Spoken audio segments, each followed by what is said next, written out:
बिस्मिल्लाहिर्रहमानिर्रहीम। अस्सलाम वालेकुम मोअज़्ज़िज़ नाज़रीन, उम्मीद करती हूँ कि आप तमाम ही लोग खैर व आफियत से होंगे। नाज़रीन, आज की इस वीडियो में मैं आपको नेज़ियम कैप्सूल के बारे में तफसील से बताऊँगी। इसको तफसील से बताने से पहले मेरी आपसे गुजारिश है, अगर आप होम फिजिशियन पे न्यू हैं तो काइंडली होम फिजिशियन को सब्सक्राइब कर लीजिएगा, साथ ही नोटिफिकेशन आइकॉन बेल को क्लिक कीजिएगा। वीडियो पसंद आ जाए तो लाइक और शेयर कीजिएगा। नाज़रीन, अगर आप लोग चाहते हो कि मैं और किसी भी दवा का रिव्यू दूँ तो काइंडली कमेंट बॉक्स में कमेंट्स कीजिएगा, तो इंशाअल्लाह लज़ीम मेरी पूरी कोशिश होगी कि मैं उसका रिव्यू दे सकूं। नाज़रीन, नेज़ियम कैप्सूल जिसमें इसोमेप्रोजोल पाई जाती है, जिसे गैट्स फार्मा वाले बनाते हैं। नाज़रीन, ये 20 mg वाली है, इसमें कि 40 mg वाली भी आती है, और तो और इसका इंजेक्शन भी आता है एक, जो कि वैंस पे लगता है। नाज़रीन, इसोमेप्रोजोल क्या है? दरअसल इसोमेप्रोजोल जो है PPI है, प्रोटॉन पम्प इनहिबिटर हैगा, जिसे मतलब जो हमारी प्रोटॉन की नाली होती है वो ब्लॉक हो जाती है, जिसकी वजह से तेजाबियत होने लगती है। तो ये वाली इसोमेप्रोजोल वाली फॉर्मुलेशन यूज़ की जाती है, ठीक है। और ये जो बिलोंग करता है सोडियम पोटाशियम ATPase हैबिटेट से बिलोंग करता है। ओमेप्रोजोल आती है जो कि राइजिक वगैरह में पाई जाती है। राइजिक के बारे में मैंने आपको बताया हुआ है। और इसोमेप्रोजोल जो है नेज़ियम में पाई जाती है।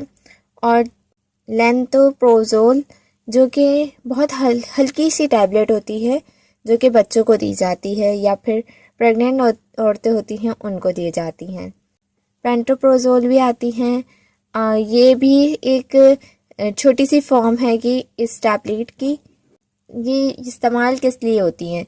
ये होती हैं मैदे में अगर दर्द हो रहा है, सूजन हो गई है, सीने की जलन, हार्ट बर्न यानी पीलिए की बीमारी में यूज़ की जाती है।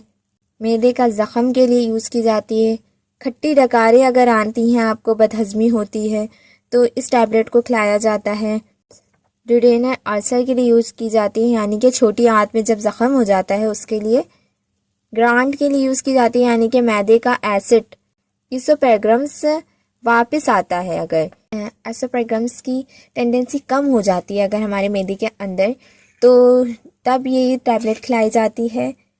गैस्ट्राइटिस यानी कि मैदे की सूजन के लिए इस्तेमाल की जाती है। गैस्ट्रिक इरोजन यानी कि मैदे के ऊपर वाली लेयर जो होती है ख़त्म होने लगती है और उसको कहते हैं गैस्ट्रिक एरोजन, तब ये टैबलेट्स इस्तेमाल की जाती है।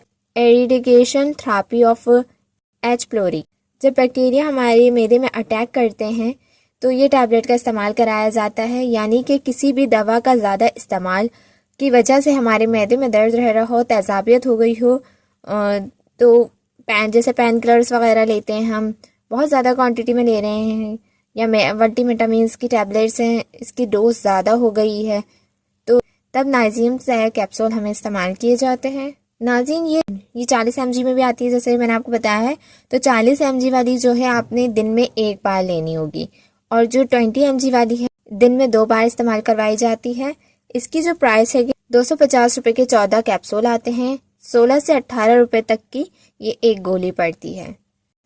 IBM का जो इंजेक्शन है वो भी तब लगवाया जाता है जैसे कुछ लोग टैबलेट्स खाने से अवॉइड करते हैं और हमारे अंदर तेजाबियत बहुत ज़्यादा बढ़ जाती है, मैदे में दर्द रहने लगता है, सूजन हो जाती है, तब हमें इंजेक्शन लगाया जाता है। तो ये इंजेक्शन भी वीक में 2 बार लगवाया जाता है। इसके लिए आपका परहेज़ ये है कि आपने चिकनी चीज़ें नहीं खानी हैं, ज़्यादा मिर्चों वाली चीज़ें नहीं खानी हैं, और बिरयानी और चावल का इस्तेमाल नहीं करना है। नाज़रीन, दूसरी बात, इसके क्या क्या साइड इफ़ेक्ट्स हैं, किस तरह पहचानेंगे कि हमें ये नुकसान पहुंचा रही है। तो सबसे पहले आपको नींद ज़्यादा आने लगेगी, सर सुन होने लगेगा। सर सुन होने का मतलब ये नहीं कि नींद आएगी, बस ये है कि गुनूदगी आती रहेगी, आपको नींद नहीं आएगी, ठीक है। दूसरा ये रेशेस हो जाएंगे आपके, डायरिया हो जाएगा यानी उल्टी मोशन लगने लगेंगे आपको, स्टमक प्रॉब्लम हो जाएगी, कब्ज़ रहने लगेगा, मुंह खुश्क होने लगेगा यानी कि प्यास बहुत ज़्यादा लगेगी। ये इसके साइड इफ़ेक्ट्स हैं। कोई भी टैबलेट आप इस्तेमाल करें, चाहे आपको डॉक्टर लिख कर दें या कुछ भी, तो पहले आप टैबलेट को 1 या 2 लिया करें, पहले इस्तेमाल करें। अगर ये आपको नुकसान नहीं पहुंचा रही हो, जैसे कि मैंने आपको ये साइड इफ़ेक्ट्स बताए हैं, इसमें से कोई भी आपके नहीं हो रहा तो फिर आप और लीजिए और फिर ले खाइए इसको। नाज़रीन, प्रेग्नेंट ख़वातीन जो हैं वो डॉक्टर की हिदायत के मुताबिक इस्तेमाल करें। यही मैं आपको वो करूँगी, क्योंकि आपकी नेचर को देख कर ही वो आपको डॉक्टर्स ये बताएंगे। सो नाज़रीन, ये थी आज की वीडियो। आई होप आपको पसंद आई होगी। वीडियो पसंद आई हो तो लाइक और शेयर कीजिए। नेक्स्ट वीडियो तक के लिए इजाज़त दीजिए। दुआ में याद रखिएगा, अपना बहुत ज़्यादा ख्याल रखिएगा। अल्लाह हाफिज़।